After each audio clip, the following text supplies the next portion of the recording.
গাজা পুনর্নির্মাণে $500 কোটি বেশি অর্থ সহায়তার ঘোষণা ট্রাম্পের। সস্তা তামাশায় পরিণত হয়েছে রাজনীতি, ট্রাম্পের বর্ণবাদী ভিডিওর জবাবে ওবামা। যুক্তরাষ্ট্রের কাছে 20 বছরের নিরাপত্তার গ্যারান্টি চান জেলেনস্কি। দেশ ছেড়ে পালানোর সময় গ্রেফতার ইউক্রেনের সাবেক জ্বালানি মন্ত্রী।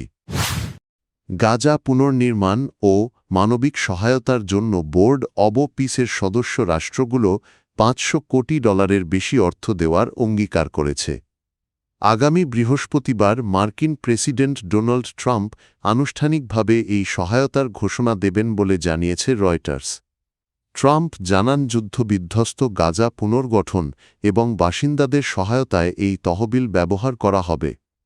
পাশাপাশি জাতিসংঘ অনুমোদিত স্থিতিশীলতা বাহিনী ও স্থানীয় পুলিশে হাজার হাজার কর্মী নিয়োগের প্রতিশ্রুতিও দিয়েছে সদস্য দেশগুলো।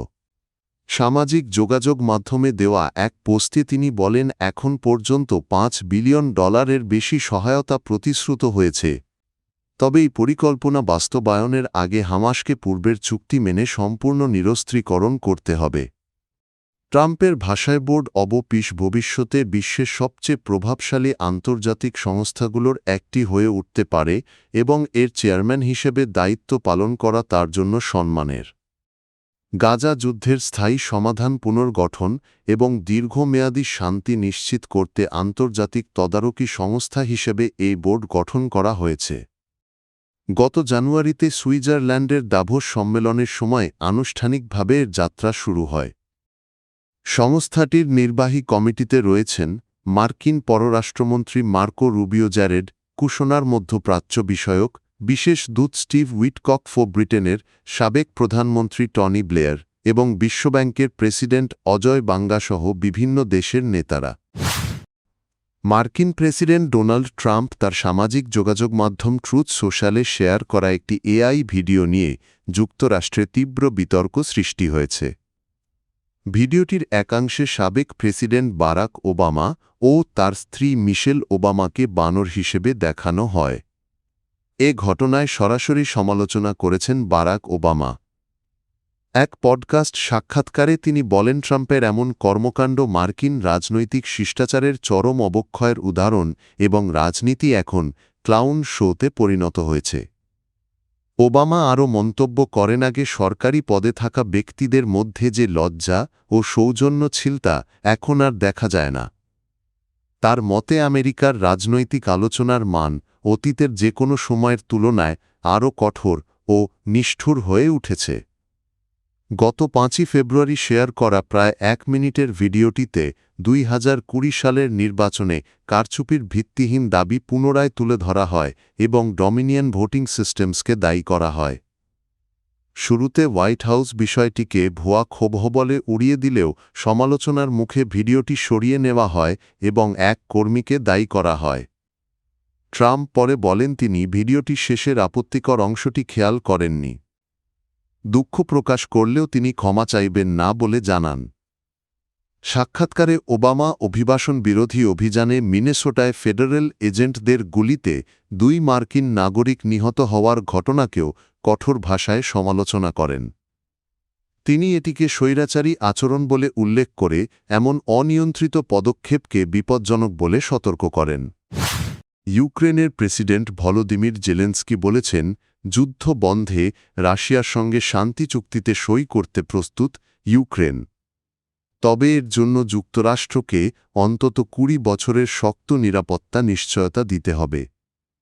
এই সময়ের মধ্যে ইউক্রেনে কোনো ধরনের রুশ হামলা চলবে না, এমন গ্যারান্টি পেলেই চুক্তি সম্ভব বলে তিনি স্পষ্ট করেন। মিউনিক নিরাপত্তা সম্মেলনে বক্তব্যে জেলেনস্কি বলেন, আসন্ন ইউক্রেন রাশিয়া যুক্তরাষ্ট্র ত্রিপক্ষীয় আলোচনায় এই নিরাপত্তা নিশ্চয়তা থাকতে হবে। আগামী মঙ্গল ও বুধবার জেনেভায় শান্তি আলোচনার 3য় দফা অনুষ্ঠিত হওয়ার কথা রয়েছে।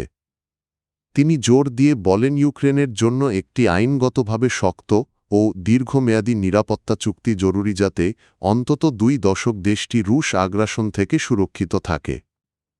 তবে জেলেনস্কির অভিযোগ, মার্কিন প্রেসিডেন্ট ডোনাল্ড ট্রাম্প আলোচনায় রাশিয়ার বদলে ইউক্রেনকেই বেশি ছাড় দিতে চাপ দিচ্ছেন। ট্রাম্পের আগে বলেছিলেন দ্রুত সিদ্ধান্ত না নিলে জেলেনস্কি বড় সুযোগ হারাতে পারেন।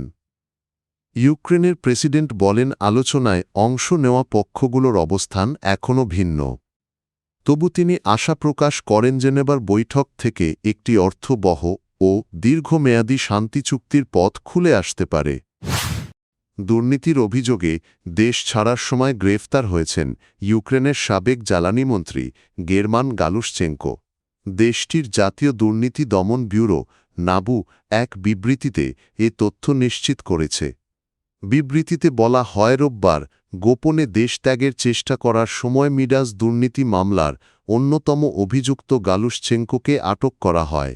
বর্তমানে তিনি কারা বতে রয়েছেন এবং আদালতের নির্দেশনা অনুযায়ী তদন্ত চলছে।